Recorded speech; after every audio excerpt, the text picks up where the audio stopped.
मी advocate Atul Barfe. आज आपण पाहणार आहोत कधी कधी आपलं घर आहे किंवा आपलं राहतं घर किंवा आपलं दुकान किंवा जे काय आहे, आपण त्या ठिकाणी अतिक्रमण असतं, आपल्याला माहीत नसतं. आपण पिढ्यानपिढ्या त्या ठिकाणी राहत असतो, बट आपल्याला अचानक कळतं की ही जागा आपली नाही आहे, त्या ठिकाणी अतिक्रमण आहे.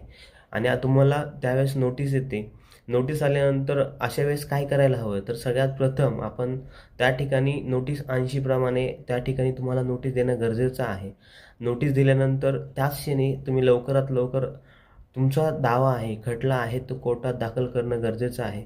जर तुम्हाला तुमचं घर पाडण्यासाठी बाय चान्स कधी-कधी एक नोटीस झालेली असते, आपल्याला कळत नाही काय करायचं, आपण त्या गोष्टी करतही नाही की आपल्या लक्षात येत नाही. पण कालांतराने पहिली नोटीस किंवा दुसरी नोटीस नंतर ते सर्कल आहे ते डायरेक्ट तुमच्याच येतात किंवा तुमचं रस्त्याचे वाद असतील, त्या रस्त्याच्या केसमध्ये येतील किंवा घर पाडण्यासाठी येतील किंवा अतिक्रमणामध्ये तुमचं जे घर आहे, जर ते पाडण्यासाठी आले, तर अशा वेळेस आपण काय करू शकतो?